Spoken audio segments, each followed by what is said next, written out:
Hey everyone, welcome back to Satya'sKitchen. অসমীয়া পাকঘৰলে সকলোকে আদৰণি জনাইছো। এখন আমিষ থালি বা নিৰামিষ থালি যিয়েই হোক, যদি মিক্স ভেজৰ সালাড এখন থাকে, তেতিয়া ভাতকিটা তৃপ্তিৰে খাব পাৰি।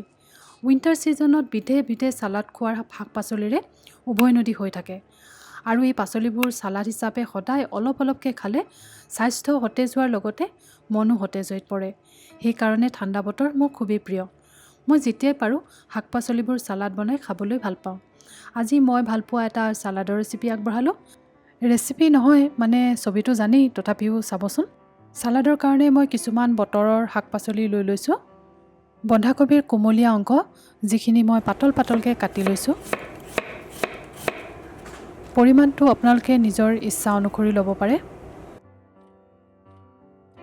এটা ওলকবিৰ কোমলীয়া অংশখিনি মই ৰুকনিত ৰুকি লৈছোঁ।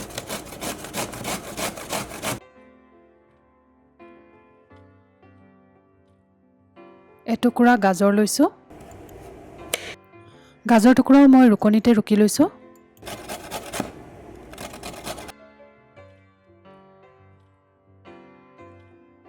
এটা বিলাহীও সৰু সৰুকৈ কাটি লৈছোঁ।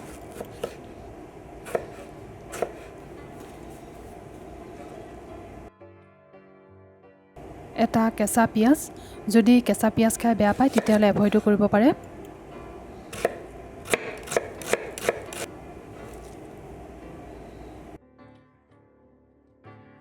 দুটা কেঁচা জলকীয়া, আগতে কৈছোঁ ইয়াৰ পৰিমাণবোৰ আপোনালোকে নিজৰ ইচ্ছা অনুযায়ী ল'ব পাৰে।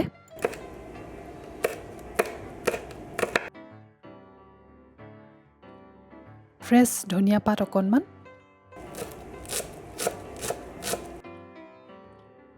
আৰু লৈছোঁ এটুকুৰা আদা, পাতলা পাতলাকৈ জুলিয়ান কাটি লৈছোঁ। আৰু এতিয়া এড কৰিছোঁ ইয়াত সোৱাদ অনুসৰি নিমখ, অকণমান চেনি দিছোঁ। এইটো পিছে অপশ্যনেল হয়, কিন্তু অকণমান দি চাবচোন, ভাল লাগে খাই। আৰু শেষত দিছোঁ অকণমান মিঠাতেল, যিটো অসমীয়া সালাডত অতিকৈ দৰকাৰী সামগ্ৰী। এতিয়া কাম হ'ব সকলোখিনি ভালদৰে মিক্স কৰি লোৱা। আৰু এয়া আমাৰ মিক্স ভেজ সালাড ৰেডি হৈ গ'ল।